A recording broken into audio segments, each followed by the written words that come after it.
What's up, guys? In 1 minute, we'll get back in here. There we go. What up, Turk? What's going on, Doug? Good, brother. Good. Glad to see you. Yeah, man, good to be seen. It's been a little while. July is traditionally a crazy month for me. Like, it's one of those that just, we usually end up traveling or just, and so, yeah, I think I saw 7 or 8 states this month, last month, and just, traveling, caught COVID, and just, yeah. I mean, luckily for us, it's never been that bad. Like, we've had it twice, and it's pretty easy, nothing to it. But, it's just a headache, and it's, more trying not to get other people sick and stuff like that. Yeah, for sure, bro, for sure. Did you enjoy your time traveling at least? Most of it was good. Yeah, more ups and downs, dealing with a bunch of other just life stuff, but, nothing too serious. We can't get through it. Nothing too bad. I do want to say, since the last time we did a podcast, it's probably been a month now, one of the good homies passed away. My buddy Fonzo, Wally Blanco. Some of you guys might have seen the podcast we did together. He had found out a couple months ago he had thyroid cancer, had literally just finished his first round of treatment, and yeah, went quick. Just want to say a shout out to the homie. He was somebody I met, not too long after I moved to Colorado, somebody I'd done work with, somebody that supported my work really heavily. He literally flooded Oklahoma with my gear when he moved there. And somebody who just did a really, really, really good amount of just solid work in the business. And, he's definitely going to be missed. It's a story we've all told so many times, man. And sometimes it's why some of us are in this. We've lost people. We've seen cancer rip people apart. We've seen just the benefits of cannabis and how this helps everybody. And, it's another sad story of a soldier who fought the good fight, Most definitely, bro. I'll definitely cheers to your boy, man. May he rest in peace, bro. And my condolences to you, bro. Yeah, I told the story a few times. We told it on the podcast, but the first time I met him, we did a wash for him when I was making hash full-time commercially. And he was one of the first people, to be honest with you, he was one of the first people to give us a whole garden and just be like, run the whole room. We're running the whole thing as rosin, And so, yeah, and now we're not talking about today when everything is dialed in and people got the tech down and everybody's got a plan. And no. We're talking about hair straighteners, D-nail press. Like, we're talking about the early days. So, like, anybody that was willing in those days to donate a whole room for you to wash was nasty. Like, that's just to wash it was nasty. But to take the step of, like, let's try this rosin thing. Let's see how it's going. Let's see how it works. And so the batch he gave us, let's be honest, it was pretty much just 6-star. Like, it was such high-quality resin that as soon as you put it in a bag and put a little heat on it, it would just blow out in any corner. It just would not. It would just turn into oil. And so it was the first time when we were making rosin we ever had to double bag the rosin so it would stay in the bag to get it pressed. I want to say it was like a Cookies Bubba mix or something, but it was just so greasy and so dank that, like, it stuck with me years later, and we've chatted about it a lot since. And, like I said, he was a good homie. That's dope, bro. Shit. Fucking busting out the sides, man. Like, can't keep it in the center. Like, that's always a headache, bro. But when it's so good that it's doing it, how can you complain, right? Well, see, the whole thing with rosin, and the whole reason you don't really want to waste, like, if you really have a strain that puts out legitimate 6-star, doesn't leave any char on your nail, it's just straight oil, you don't really need to, But it was one of those that, like, once your ball's deep in it and you've got the rosin bags packed and you're pressing it, now ain't the time to make that decision, So it was one of those things where, like, once we were in it, it was more of like, well, look, we got to finish this. We got to figure this out. We got to figure it out. And so this is the other thing. This is before people had bags. So like what we were doing was we were getting blast screen that they would use on the end of like an open blast tube for making BHO, and we would roll it and make like these little pockets. So like back then, nobody was like stitching. This is before anybody was really selling bags, before anybody was selling like pre-made, like stitched together bags. And so it was really figure it out, bro. You got to get it done. Figure it out. Like we're not talking about 6 or 7 grams of hash. Right. You know what I'm saying? We're talking about a commercial amount of hash that, like, once you got it pattied up, you got to press it. Like, right. I can't just go back to the customer and be like, bro, we just couldn't, And right. So we had to figure it out. And it was literally a process of, like, fold your little pocket up and then wrap it up in another little pocket. Like, you got a double hot pocket. And then, and then once again, this is before anybody had the tech with the drip tech and the proper parchment and all. None of that. We literally had hair straighteners, and I think when we had just gotten this order from the homie to do this job, I want to say we had just gotten like the first D-nail press, which was kind of like a T-shirt press, except instead of having like, 1.5 wide plates, it had these little 12-inch by 12-inch plates. Excuse me. And it was trash. It was straight trash. Yeah. Like but it was another step in the evolution of figuring out rosin and figuring out the machines and, no bullshit, man. I bought this when I was in Spain. I bought this machine called, I think it was called, what was that shit called?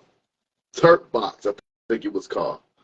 And I tried to use it, man, and try to do a little squish. It looks like a C clamp with fucking metal plates. Oh, see, that's what eventually we did. We did it the same way we did the hair straighteners. We would just use the C clamps on the press, and we could get it to work that way. But it took, once again, it took some work. Like, you're talking about 2015, and for the first 6 months or so that we were making rosin commercially, we were literally doing it all with hair straighteners.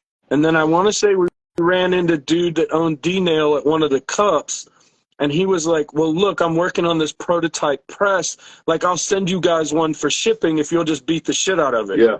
And we were like, done. You're all you got to say, done. And at this point, we were doing a lot of cups, so we would, if we could take it to a cup or we could do something like that, we were all about it.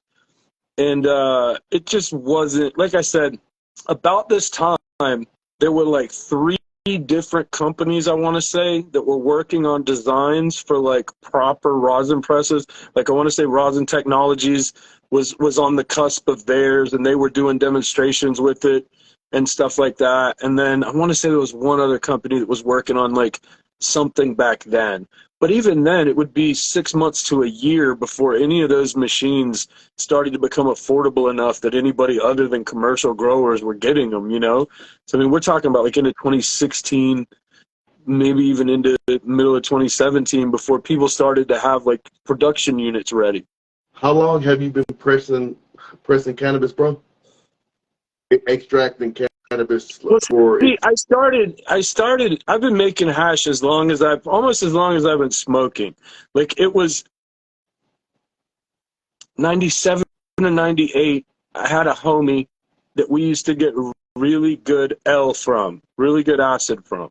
And I'm at a party with the kid, and we're all kind of tripping and just hanging out, and he goes to roll a joint, and he pulls out this little box. And like I had seen people do shit like that with like tobacco. So I was just kind of like, what you got? And he's like, oh, it's a little keef box. And this was just a homie that he'd throw all his weed in this little box, and just whatever, fell off, he'd smoke. But it was probably my first introduction to like hash, as it was made. I'd seen hash before that, usually like what you would think of as like Afghan style, like pressed, dark hash. I'd seen stuff like that before. But this was kind of the first time it was the first time I'd seen the process, at least. And then it was like a light bulb for me. It was just like, oh, now I get it. That's the point. Like, that's the whole point, is that stuff that's sitting on the butt. That's the whole point, And it seems silly now, but it's like that was one of those things that, like, when you're a kid, I'm probably 15, maybe 16.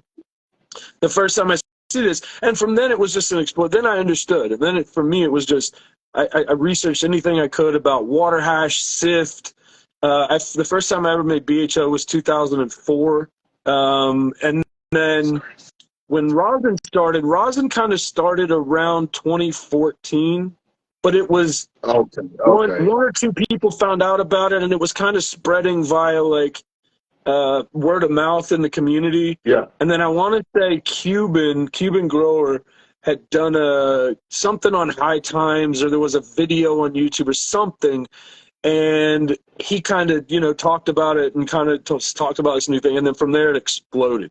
Like from there, it literally, nobody could get it. Nobody could figure out how to make it. And it was just like, it was a hunt, because at that point, literally it was just like hair straighteners. I know Soil Grown Sal, the cat that pretty much first came up with the tech, kind of used T-shirt presses. Well, even still, bro, like you say like Hash Rookie says early 2000s, and I'm talking about rosin. When I first started smoking, folks started growing weed, I would say back in early 2000s, bro. I didn't even know rosin existed. There's always going to be people that are like, oh, yeah, I had a homie back in the day that was doing that. Maybe, there's always that people, when we talk about BHO, there's always like, well, people in the 70s were making that shit. So it's not really new. Rosin, as it sits right now, is a fairly new thing. To my understanding, it wasn't until the middle of the 2010s that it became like a thing, and people knew about it and people talked about it.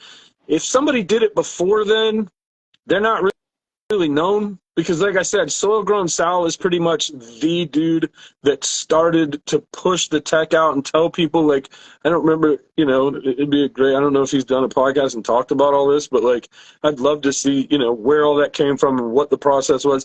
I had heard people talk about things like when they were pressing pucks of hash back in the day, like when they were using like jack presses to like press sift and bubble and stuff, that you would see kind of stuff squirt out a little bit and they would dab it. But like that's still, it's not quite the same as intentionally pressing hash or flour to get the resin out. That didn't start until like 2014. And it's like by that point, what's that? What's honey oil? He's talking about like BHO, like butane honey oil. BHO stands for butane honey oil originally. We just kind of still use BHO, even though it's kind of an antiquated term at this point. But it's one of the weird ones from the early days that kind of stuck. But yeah, when you generally only have a couple of ways to produce hash. Like that's why there's really no super new tech, or we can kind of talk about some of the new techs that keep popping up that are essentially just renamed versions of old techs, or, remarketed this or that. Piatella, we're looking at you. But so essentially it's one of those things that, like, there's water, there's sift, you can use butane or propane, and there's a couple other solvents you can use, but not really, there's some of the solvents are kind of tricky because you don't want to smoke residual pentane. There's certain solvents you don't really want to smoke residual. Fight to it, There's all kinds of other solvents that you can use for other industrial applications that you just don't want to smoke hash from. And then CO2 is another option. Try ice. I don't really never smoked a dry ice hash I liked, but it's another way. But at the end of the day, they're really just a half dozen ways to make hash. And it's like, so one of the things now, I don't know, you're kind of the big European hash guy, so maybe you can input a little bit here. But so the new thing that I keep seeing, I just mentioned, is this new product called Piatella, that they're essentially, it's a Spanish, maybe, new, I'm going to use my quote fingers, new form of hash. Where they're just essentially taking really high quality 6-star hash, really high quality, kind of cold curing it, and when you do, it'll kind of sweat terps, so it looks really greasy and wet. And then it's what's that? I said I'll inquire. It sounds pretty Yeah, dope oh though. no, I could send you some. I could send you some links and point Oh you in yeah. some directions. But there's a lot of people. It's become a big thing, right? Because this, I don't remember, and I'm not going to plug anybody, but there's a particular dispensary or two that started offering this as a new product and a new thing. The reality is, it's just water hash. It's just post-processed water hash, really good water hash. I don't want to shit on anybody's hash. Yeah. But if you use amazing in, you're going to get amazing out, and there's no new tech in hash. There's really no new, I mean, anybody out there sees a new technique in hash that's legitimate, hit me up. I think CRC was the last thing.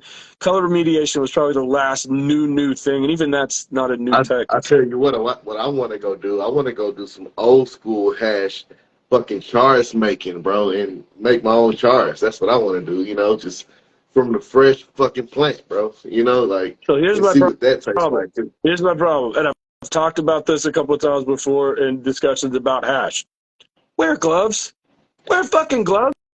I see so many of these dudes and they're working in the field, and I get it and it's great. But how much hand skin is in your hash? How many times you gonna sit there and pull hand skin off into your hash while you're sticking it? We've all seen it. We're sitting there just rubbing it all on his fingers and just ding staining it, and it's like, bro, how much did you wipe your ass today? Like, how much goat shit just got in that?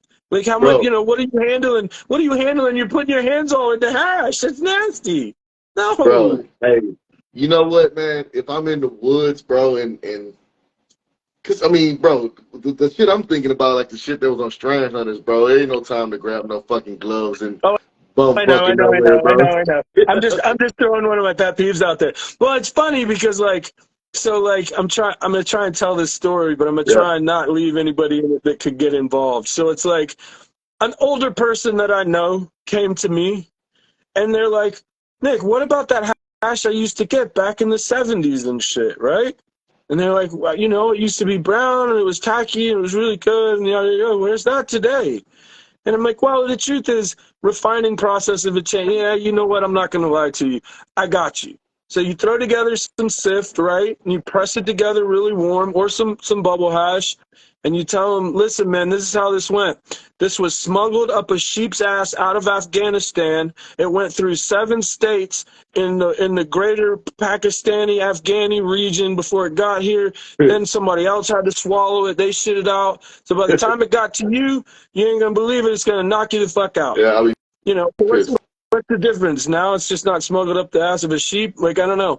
There's so much of it. Like, when you look at that old world technique, you just go, well, purity surely wasn't the thing we weren't going for, But then you look at some of these where you see these dudes, especially I'm thinking specifically Afghanistan, Pakistan, they're whacking these sticks and they're beating this huge drum of powder. And it's like, it just turns into this beautiful, dirty, golden hash.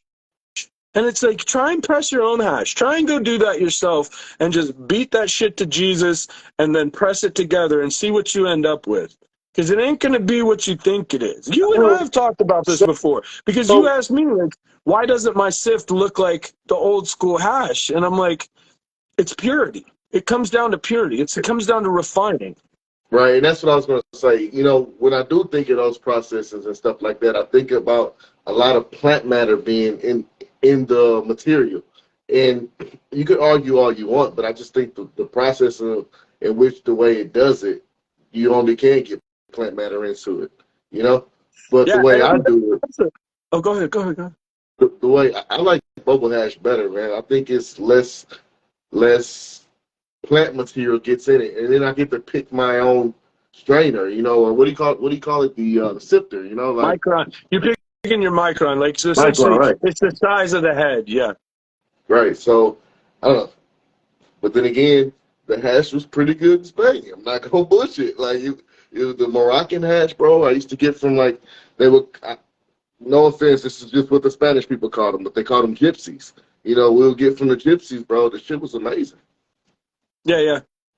But the other thing with bubble, so it does come down to purity. Like, that's, it's the same thing. The question I get a lot of times with rosin is, why doesn't Sift make great rosin like BHO does? I mean, with like water hash does. And the truth is, when most people press sift, they just take some trim bin sift, right? Throw it in some bags, try and press it. Well, trim bin sift, man, is pretty dirty. Like it's, you've got a ton of plant matter in that. Normally, when you see people making top grade hash rosin from sift, it's because they static teched it first or they did something to clean it up first. Because if you just take regular sift, even really good regular sift, and throw it in a bag, 8 times out of 10, you're going to get it kind of a greenish tint because there's still a reasonable amount of leaf product in it. Whereas with bubble, the difference with bubble is you're almost always going to catch all of that in your 220 or your work bag. Right. So all of that, anything that's going to be green or plant related, almost always with bubble hash gets filtered out pretty easily, pretty quickly. Yeah. Unless you just got really low quality material. There's some exceptions, obviously. But generally speaking, yeah. I mean, that's why bubble hash almost always presses a little bit better as long as it's dried properly. I have some homies that'll be like, bro, that's what you're putting in the trim? I'm like, yeah, that's trim, bro. It's a small bud, bro. Like, again, it's all, like with anything, quality in, quality out. If I'm putting like lower nugs that some people will consider going in the bag. Hash material. Yeah, it's hash material. Yeah, it's hash material. Bro, the truth is that's another problem that I see pretty heavily in growing, especially with people that maybe don't really think about hash or know about hash, is just the notion that like all of your trim, all of your lowers, that shit looks like garbage in a jar full of weed. Right. You know what I'm saying? Right. It's scrippy. It just doesn't look good. It's not finished. Doesn't have that nice bud shit. Throw that shit in the hash bin. Make hash with it. Even if you don't run, like if you're a small home farmer, you don't run a ton in each round. You get a couple, maybe Ziploc bags, small Ziploc bags. Save it up.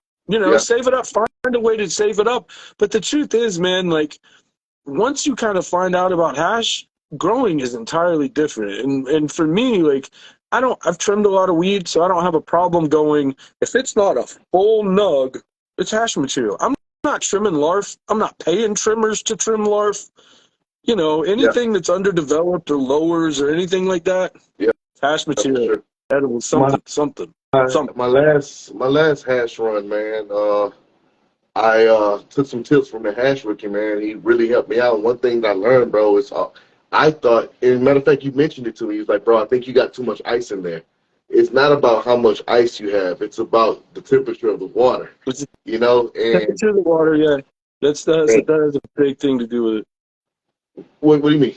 Okay, so like there's two things that happen there, right? So if we're washing, let's say we're using a washing machine to wash in, okay? We're not hand stirring, we're using a washing machine. So how much agitation you have is usually largely based on your ice to water ratio, right? So if you have too much ice, there's not enough actual movement going on. Right. So the bag just stays kind of in this big ball, and it doesn't, if you're using a work bag, obviously, just stays in one big ball, and it doesn't really get it properly distributed. So like with a machine, say, your ice to water ratio is really important because it controls how fast that machine moves. If you're just slapping that bag against, you're going to get tons of green in your hash, and it's just not going to look great. So there's a balance there. If you're hand stirring, having too much ice just means you're about to work your ass off. It's just more work because it's more resistance. It's just more headache. And it's one of those things where it's like the ice to water ratio is really important in ways that you don't really think about when you're just throwing everything together. And the more you wash and the more you kind of see how the amount of movement has a lot to do with the material, especially if you're not running material that's like absolutely top tier. Like if you're running something that's just maybe trim or it's, maybe not the best material.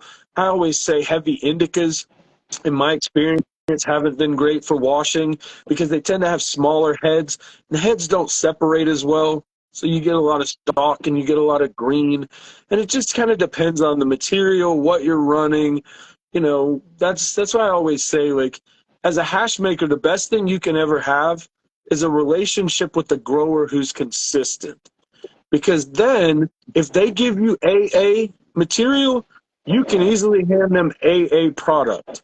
But if you're a processor who's in a situation where you have to run other people's stuff for a living, or you have to kind of run whatever comes by, or a homie hits you up and says he's got 4 pounds of Blue Dream he wants you to run, you know, it's like there's a certain amount of you're kind of at the mercy of, you know, the material that you're running and who's the grower. If you can just grow all your own material, man, that's the best thing ever. But most hash makers don't have large commercial gardens that they can, you know, run all of their own commercial material. Right. It's a tough balance. Bro, you got to explain to me, Hash Rookie said, even the ice shape. Come on, bro. Yep.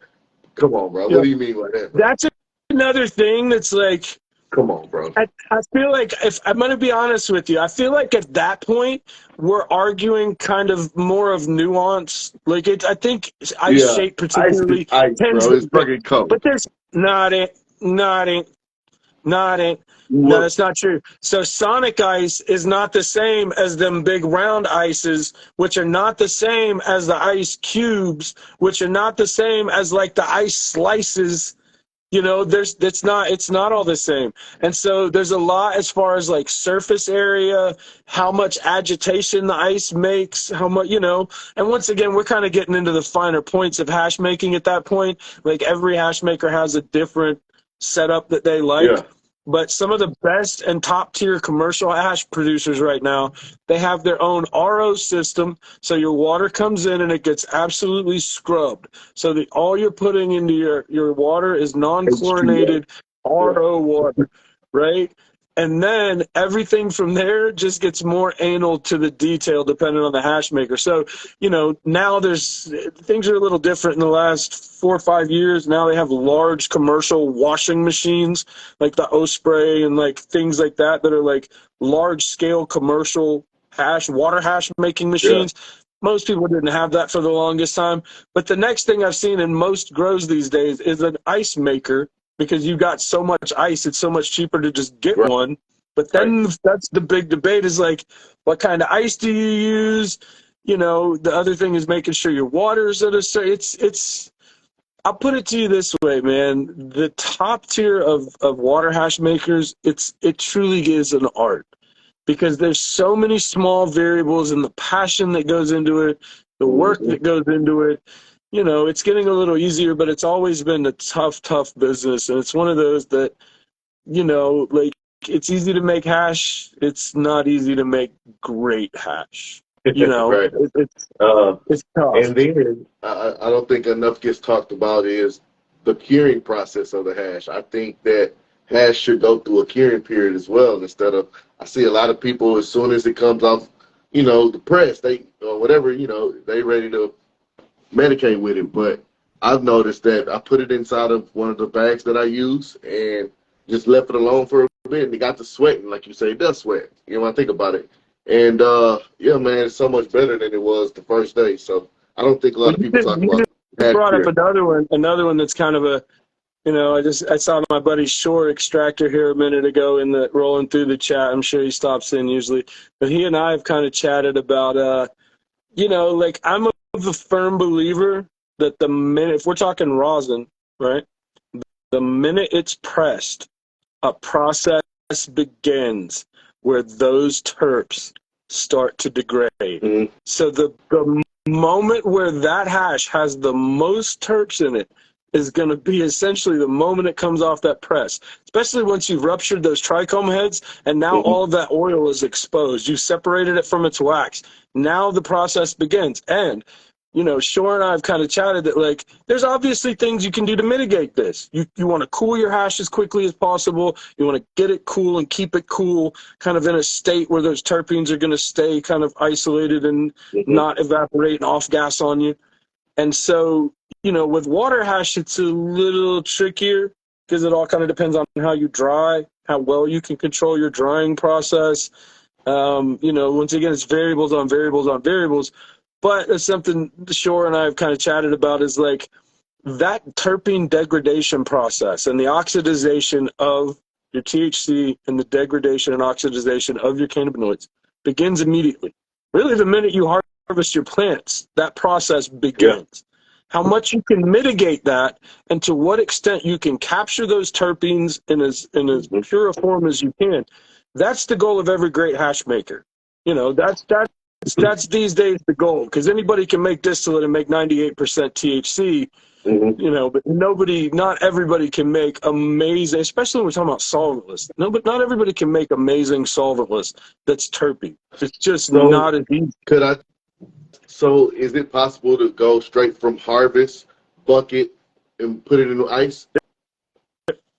Yeah, you want to deep freeze it immediately. So if we're talking about fresh frozen, which is the best way, No, you're not gonna even fresh frozen. Like literally, I cut it down, I bucket, put it in water to wash it. Will that work? You can, but it's gonna be better frozen first. Okay. Because once again, it's all about getting everything as cold as possible. So if you got a big vat of cold water and your water's to temp, and you throw a bunch of warm bud in there or a bunch of just fresh bud, it's not, you're going to beat a lot of green into your material. It's best for that to be frozen, so that as soon as that ice hits those trichomes, they just start shattering, breaking off, and throwing down.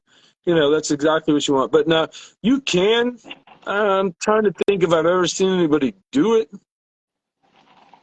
Yeah, I don't think so. Not for a while. I almost feel like that's something somebody super desperate would do.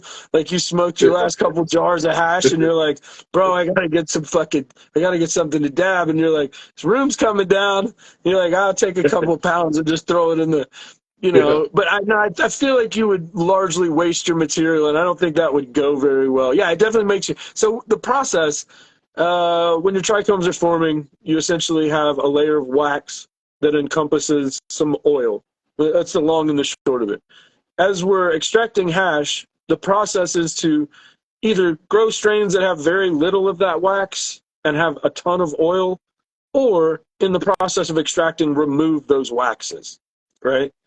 Once we do, we essentially have a purified form of oil, depending on what we're talking about, rosin, BHO. And so in the freezing process, that wax hardens. And I would guess if you just threw raw buds in there, you would probably beat those trichomes open and you wouldn't get any yield.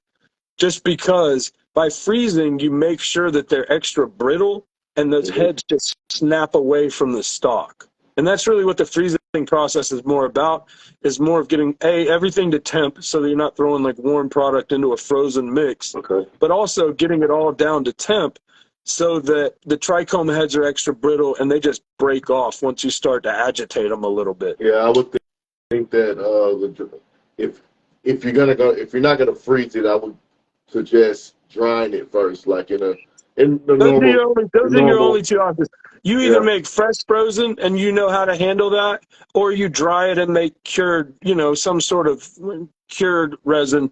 I don't like the term cured for dry material, because that's become the new thing, is like nobody's really curing bud for 4 years and then washing it. Like it's kind of a weird, especially when you cure the hash, and then it just causes confusion if we're talking about like, wait, the hash has been cured? Oh no, it's cured flour that we used to. How long did you cure it? Oh, we just flash dried it. Well, you didn't cure anything, then, man. You gave it the Colorado cure and you threw it in the, I mean, but if you think about it, like, according to how you're saying, if they just flash cured it, then that's probably the best it was going to be anyway. Yeah. And I guess you could cure on the backside with the hash after that, because but then I feel like again, it's almost better that way. I feel like if you were going to do dry, like if you're going to run dry material, I feel like your best bet is to just flash, like dry it as quickly as you can and then run it. Just because the longer it gets down the breaking down process, the more it looks like smokable flour, the more that chlorophyll and not the chlorophyll, the plant matter is going to be super brittle. And so once you go to break all that up, it's going to be harder to separate, just the trichomes from. How hard are you beating it though to get plant matter in it though? Like, Till it's finished. I'm sorry, I didn't know how to answer that question any better. No, for real though, because I look, I'd quit because I'm like, Yo, I'm not picking this shit up Bro, no more it times. all depends on them. Let me tell you a funny story, right? So we used to run, when I was working in Colorado, commercial hash. I used to work for a dispensary called Kind Love, and we used to run two strains for them that threw down really well. They had a Goji OG and they had a Tiger's Milk, which is a similar cut to the one I've spoken about before and I ran at other dispensaries. But their Tiger's Milk cut, so like, let's say an average batch of hash, right? Just an average batch that somebody would have us wash, right? You might get 3 rounds, three washes. Like, so you do a 20, 30-minute wash, and then you sift it, and you put it back in, wash it again. You do that, 2 or 3 times. Most times, average bud's going to stop kicking at about 3 washes. 9 times out of 10, if it's average material. You can usually tell top tier material because you can wash it more than that, and it's going to keep putting out, keep putting out, keep putting out. So we got this cut. We ran this strain for them, and we would wash it. We would beat it till it would stop putting out hash, and that would sometimes be 5 or 6 washes. And towards the end, you're adding another 5. So we're doing 45-minute washes, and it's still just kicking out hash, kicking out hash, and kicking out hash. And so a lot of it, like I said, is so strain dependent because it's not just, we talk about so many variables in water hash, right? There's so many variables, but it's not just the trichome. The size and the density of the bud has just as much to do with how well it's going to release those trichomes, because you're not just getting the trichomes around the outside of the bud. The goal is to knock them all off, insides and out. So like big, dense nugs don't tend to wash usually, generally speaking, as well as, kind of smaller sativa-leaning type of, not necessarily wispy, but like smaller buds, more airy bud between the, more air between the bud structure. Okay. And like I said, it's so strain dependent that's why when some of these hash makers find that strain that just throws down, makes amazing hash, does all this, those are the only strains these days that are truly, really coveted. And people can keep from getting out, because it's like these days, every time you hear some new strain and then somebody's homie gets a cut of it, now everybody's homie's got a cut of it. Whereas some of these hash makers, I could name a couple that I know, have cuts and they don't get out because they throw down so hard, and the everything is so tough. You work for every gram of water hash that you make, and the reality is you might go through 1,000 seeds to find one strain that throws down. You might go through 5,000 seeds to find one that throws down, and the hash is amazing. Is that plant like, let's say, you see all these super frosty plants all over Instagram, right? Does that plant translate to water just because it's super frosty? No? No. A great example is, I always joke, the great example was like old school Sweet Tooth. The homie Earl I just saw run by. What was the other one that we talked about in our talks about Sweet Tooth? Sweet Tooth is the first one that comes to mind. There's some modern strains that are just as bad. Just because it has big trichomes doesn't mean it's going to wash well. Because when you look at a plant and it looks like you've got those really tall trichomes, that's all stock most times, right? It's all stock. That's not going to help you. So really what you're trying to find is not just strains that have bigger trichomes, because that's important. Yeah, that's what you need strains that's what hash you just said. It's exactly what you just said. Yep. You also need strains that separate the trichome from the stalk. So just because you got a big trichome doesn't mean the head's going to come off easily. Then we get into, right, how well is that trichome going to hold up in the water? Because not all terpenes hold up in the water. Anybody that's running up water hash will tell you beta-caryophyllene strains, linalool heavy strains, they just don't hold up in the water well. So by the time you get done, you just kind of have something that smells like hash, or it's kind of generic. Yeah.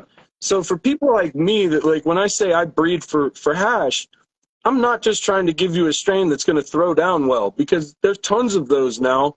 And I can point you in the direction of that. No problem.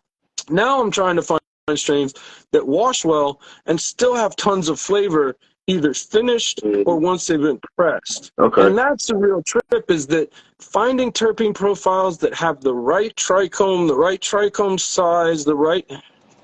Bro, when I say water hash is tricky, like, so many people like look at BHO and it's just so easy. You throw the shit in a tube, you run some gas on it, dank hash comes out the bottom, purge it in an oven, and you got hash. And it's like, that's not how it works for water hash.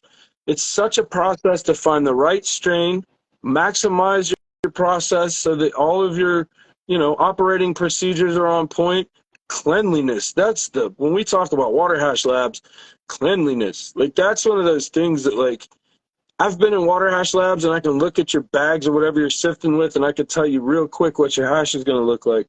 Because if you got dirty ass bags, you haven't changed them, you haven't cleaned them, your hash is going to have specks in it. It's going to have all kinds of shit in it when you try to take macros. So you're going to take 200 macros and just find one that has like good heads because there's no, and I'm not saying that can't happen with BHO too. I ran hash with a dude at one point that I was running a whole garden with him. And once again, I won't throw anybody under the bus, just to be diplomatic. Get the hash back, and I'm taking macro shots of the crystals, right? Because it was like crystals and terps, BHO. And the crystals all had like flecks in them, like black flecks. And I'm like, homie, what happened? Are your seals going bad? Like, what is all this black shit in my fucking hash? Like, I couldn't even take pictures of it because it was so bad. And it was just like, I had to eat the whole fucking batch. It was horrible. Right. Yeah, man, that's one thing that I try to do is, man, when I'm washing my hands, wear gloves, bro, like be in a sterile environment. Come on, I mean, let's be honest. I don't have a sterile environment, but, thinking about it. Hey, I just want to point out, your homie just nailed it. Hash makers are mostly just janitors who stir weed occasionally. You nailed it, bud. You absolutely nailed it. Yeah. And that's the whole thing is like I said, you don't think about it, but like, if you're working with tools and them tools get hash on them, they're nasty. Like as soon as you get one little booger of hash on your spoon, on your scraper, on whatever, like it's done. Like you might as well go scrub that shit then because it's just gonna get worse. It's just gonna get caked. And it's like I've been in both. I've been in hash labs where I would take my food, set it on the fucking floor, and I would eat that shit. And then I've been in hash labs where I just wanted to go like a mite infested garden. I just wanted to look for the door, and I'm just like I'm about to bounce because I don't know what you got in here, but I know your ice maker's got black shit in it. I know the fucking hash is nasty.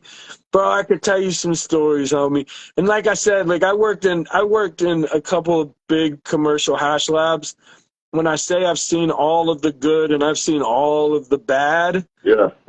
Yeah. Especially in the early days, man. All that cleanliness and all that sterile labs and all of that, that's mostly a more modern thing. For a long time, people were making water hash in their backyards and like anywhere they could make it, and it's like the whole hash lab is a modern invention that came with legalization. Oh, man. That's hilarious. So, hey, I got one for you, man. And I was curious where to throw this topic in. We got about 15 minutes, but it's something that's been on my mind, right? So I've been trying to spread out my social media a little bit, right? And so I've been trying to be a little more active on other platforms. And so I always say, man, like 15 minutes on Reddit is guaranteed to give me a brutal migraine because it's not as bad as like when you're on a forum and people are trying to get a lot of info and it's like, here's my plant, what's wrong with it? It's literally a picture of a leaf, diagnose the problem with my plant. And that's not even what bothers me. That's the main, like there's a ton of the same question asked a million different times. It's not necessarily that people don't know, it's that nobody bothers to look before they ask a question. They don't sit there and scroll for an hour and see if there's somebody else that had the same problem. It's just the same thing.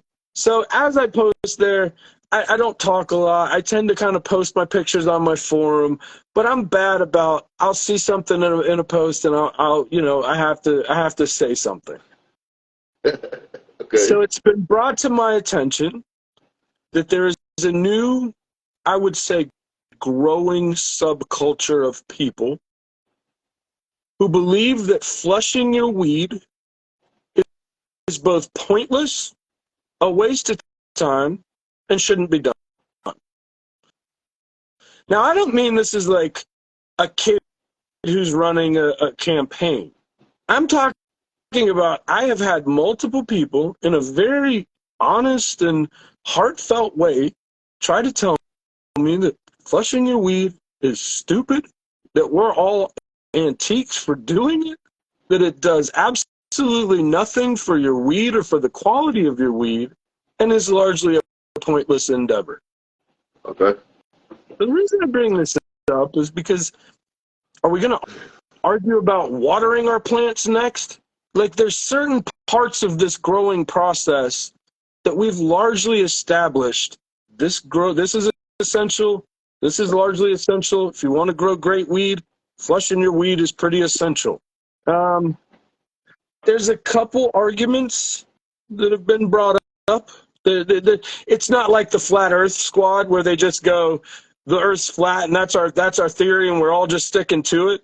There seems to be some kind of branches of the ideology. So one of their arguments goes, well, flushing the soil doesn't get anything out of the plant. You're just flushing the soil, which is in some way very true. You are flushing the nutrients that remain from the soil. Right. But the point of that is to force the plant to use anything that it's stored itself, so that all of those things that it's stored have essentially gotten out of the plant by the time you go to harvest. Anybody that's run more than 3 crops and maybe forgot to flush one can tell you pretty honestly that flushing your weed is clutch.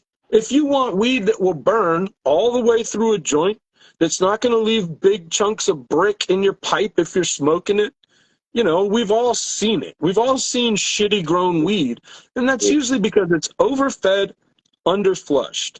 But the notion that this has become like a debate within the community kind of baffles me, because I feel like there's legitimate shit we can argue about. We can argue about organics versus synthetics, and I think that's a very valid argument, though I see both sides and have worked both sides of that argument. There's things within the community that are a little more niche, whether we're talking about hash types or what you're into, this, that, or the other, that are more subjective. But like something like flushing your weed, why wouldn't you? So here's my perspective on it. And so I hear the argument that they say about it's on a molecular level. You can't flush molecular levels. Okay. Well, I just did a test, right? I did a 1-week flush and I did a 2-week flush. And in my opinion, my 2-week flush was better than my 1-week flush, but because of the information like we just spoke on about how what we're doing is flushing all of the available nutrients out of the soil to force the plant to cannibalize the nutrients that's inside the molecular cells. Kind of like when we do fasting, when we fast as human beings, we flush toxins out of our bodies. I don't think it's no different than plants, So I totally am with the party that says don't stop flushing your weed, because I don't really want to smoke it. No, but, yeah. I think me and you didn't you and I do like maybe 2 episodes on flushing. The thing that I will say is that flushing is much more nuanced than most discussions. So most people just go, you're supposed to flush for 2 weeks. That's it. That's all the regulation that, nobody really talks about how much are you flushing? What does flushing actually mean? Does that just mean you pour 30 gallons of water through every one of your plants for 2 weeks straight? There's not a lot of discussion about the finer points. So, are you in soil or are you in cocoa? People don't even speak of it. Another great one. And a lot of strains, if you just start, let's say you wake up today and you go, today's the day I'm going to start my flush, not giving them any more nutrients, and you just start pouring water into your root zone, a lot of strains are going to freak out and herm on you and you're going to go, well, this breeder didn't do his job. And the reality is you're starting such a stressful process that the best way to do it is either taper your nutrients at the end of your cycle so that you get to a point where you're running less and less nutrients so that the plant is already kind of starting to use more of its stored reserves. Because as soon as you, once again, depending on your route, as soon as you cut nutrients, most plants are going to start to use what they have. You know, Right. and that's part of the dying process. They're going to use up whatever they stored. So, you know, Look at what the I've plant is literally doing. seen, You know, what's that? like Yeah. a real grower, just look at what's the plant telling you when you deprive it from nutrients? It starts That's, like you said a lot there. You said a mouthful there, though. For most people who are only seeing their first couple of plants or their first couple of gardens, that's the hardest part because you don't have that foresight to know what a good plant and a bad plant looks like. You might not have the foresight to look.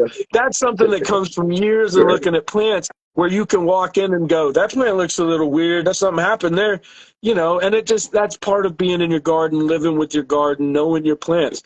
But it's one of those things that, like, we just use that blanket of just flush for 2 weeks. And the reality is, if you read your plants well, there should be a point where you start to lower your nutrient dose. And then instead of just pouring, let's say you're in 5-gallon pots, instead of just pouring 25 gallons of water through each pot, you use whatever you were watering with. So let's say you gave each pot a gallon jug of right, water. We're just using a simple measure, right? right, For a home gardener, you're just using a gallon jug. So what you would do is you would just switch from your nutrients to water with just a plain gallon like you would gallon normally jug. do. Exactly. Not only does that leave what's in the soil, you're breaking down what's left there. You're not just flushing everything out, and now the plant stresses and freaks out and herms, or, you know, worse, I've seen them just die. Like Yeah. some plants, when you flush all the nutrients out immediately, they'll just die on the stalk. All the leaves will die, and that's the worst thing ever to try and trim or hash because now you've got all this brittle And it's leaf hard to let material go. everywhere. It's hard to let go of Such the a plant. nightmare. Like, It's such a nightmare, man. yeah. Yeah. Yeah. And again, taper your feeding schedule off at the end of flowering to where you don't have to run 25 gallons in a 1 gallon. You know, you continue the same feeding which you was doing, but replace it But with I tell you water. this, So anybody that ever wants to hit me up in the DMs or anywhere on any of my social media and you want to talk about anything, you want to talk about growing, you want tips, you want to just tell me what you're doing and ask, you know, what I think. If you just want to shoot the shit anytime, don't ever hit me up with that you don't need to flush shit. Whatever the fuck you do, don't hit me up with that you don't need to flush your weed shit, because that all shit took that a says left. to me is you either haven't been growing that long or you haven't been smoking that long. Because anybody that's done either one of those things for any reasonable amount of time has smoked unflushed weed, and you can pick it out. We joke about it when I've done cannabis cups or events where I was judging or doing something like that, and you're sitting down and you've got 20, 25 samples. Bro, I can, in the first tasting, I can set aside everyone that didn't get a full flush in like they would have liked. You can hear it in And the it's happened. sizzle. Yeah. If you've been Not smoking even long just a enough. sizzle. How does the joint burn? And it's not just white ash. That's the other misconception is just white ash means you got a great flush. Not necessarily. Not always. It's a good indicator. But how Yeah, your joint burns, if it goes out while you're smoking it, just kind of casually, like you take 2 hits and then before you get to your next 2 hits, it's out. That right. usually means it's not dried or flushed right. You know, if you're smoking a bowl and you've hit it a It's couple of rock. times and now it tastes like Yeah, shit, but there's still a lump of doo-doo left in there, didn't get a good flush on it. yeah, And like I said, if you sampled enough weed, you can almost say, like, this one didn't get a good flush, this one didn't get a good flush, and we've all done it, right? So we're back to that discussion about some plants freak out. So I had a plant not too terribly long ago, and it was a OG leaning plant. The first day I went to just switch it from newts to fresh water. First day, by the time I came back after it got its first fresh water, there were nanas everywhere. That thing hermed like a bitch the minute. It wasn't one of my strains. It was something that was in the test kitchen. It was something that I just wanted some gassy shit, so I was like, I'm gonna try this and see. And I didn't work with it any further, obviously. But it was a great example of a plant that as soon as you gave it something different than what it expected, it freaked out. What do you do? What do you do? You know, most people aren't going to sacrifice the rest of the room if it was just one plant. So you got to go. That plant. It's day one of flush. What the fuck else do you do? Like, I'm not going to let it seed the whole tent or the whole room. So it's like most people can't afford that. Yeah, and so we've all been there, bro. Like we've all been there. We got someone that says they don't flush. I want to see what they say. I don't flush and get I don't know that word is almost every time I grow using natural farming. That's different. That's different. No, here's the difference in organics that it's really hard to measure, right? It's really hard to measure in organics what is still in your root zone, how much nutrients are still left in your root zone. Generally speaking, if you're in organics and you just aren't adding any more nutrients, and depending on what, top dressing or anything like that, depending on how hot your soil was to start, in a perfect world, you'd be able to hit the end every time without needing a flush. Right. But the chances of the chances that you got that soil mix absolutely perfect, so that by the end of week 8, she's completely flushing, no matter the strain, man, hit me up with that soil recipe. Let's make $1 billion. I never even hear about people flushing organics. I don't hear it. It's largely, you should flush all weed. It doesn't really matter, quite simply because all plants eat the same shit. It doesn't really matter to the plant, whether it's organic or whether it's synthetic. It eats the same thing in slightly different forms. So when you're building a soil, your goal is to kind of have it taper like that, so that once you get to that end point, you don't have a bunch of newts left in your soil, and your soil activity has largely done what it needed to. And that's why you have to put more, if you're using, some form of regenerative soil situation, you have to put more nutrients back in it, because hopefully by that point you've expended all your nitrogen and phosphorus and potassium and whatever. Anyway, we're to our last 3 minutes. Dog, that was easy. These are so great, and I miss doing them. And I'm really sorry it took a month. I had to take a month and just kind of get some shit together. But I'm stoked to be doing these again. That went really well. Huge thanks. What you got going on, man? Man, so you guys can follow me on Instagram at The Real Mac Blunts if you're watching this on YouTube. If you're watching this on Instagram, you can follow me at Mr. Mac Blunts, and be on the lookout for Grow Medical Marijuana at Home Grow Show on YouTube. Fuck yeah, dog. So we're running a back-to-school sale right now at turntfiend.com. It's something like 35% off. If you spend $100, you get a free T-shirt and a sticker pack. We're going to run that through the next week, so go scoop some seeds. Still have some mystery bags. I haven't done a ton of promotion since they zapped my last Instagram. I think what I'm about to do, so instead of loading this to the page we're on, I think I'm going to start loading these to our own Dank Talk page. We have a Dank Talk Instagram, and so what we'll start doing is putting these there, so that if something happens and my page gets flagged, they don't get fucked with. But you can always find these on YouTube. If you go to my link tree, you can always go find any of our back episodes on YouTube. Thank you guys so much, anybody that tunes in. We appreciate it so much. These are done largely just because we love putting these out and chatting and, kind of as a community thing. So I hope people enjoy them. Go find some of our back episodes and, go binge on them. Thank you guys so much. We're going to do another episode Saturday. I think I'm going to have Perps HD back on the next episode of OG Sesh. She jumped up and said he wanted to do another episode. So We'll see you Saturday. And check out Mac Blunts. He's got another podcast he's doing, the Business is Blooming podcast. Thank you guys. Peace.